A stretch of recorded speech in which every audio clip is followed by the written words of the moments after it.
mga kamamsi, ito mag-start tayo magkaliskis ng isda. Ano to, dalagang bukid galing sa probinsya. May nagbigay sa akin na isang kaibigan.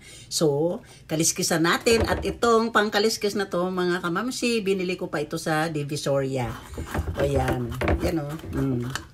O diba? Tingnan natin yung kaliskis. O, ayan o, nasa loob. O diba? Pag ginamit natin itong mga kamamsi, hindi siya makalat. Hindi tatalsik yung kaliskis. Ayan. Buena mano. Yan. Binili ko itong pangkaliskis na to sa Divisoria nung pumunta ako. O ayan o. O, ayan o. Nasa loob lang yung kaliskis. O diba? Ganda. O, ayan.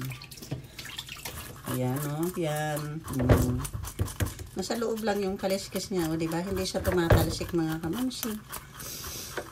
Ayan. Thank you sa nagbigay ng isda sa akin ngayon. Kababayan ko siya.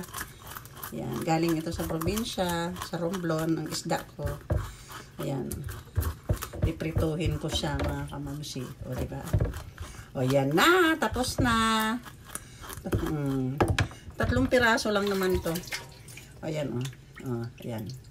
O, diba? Ang lalaki. Yan. Bigay lang. Thank you sa nagbigay. More blessings to come. Ayan. So, ito na po yung kaliskis. Ayan. O, yan o. O, diba? O, yan. Thank you for watching. Mga kamamsi, magluluto na po ako.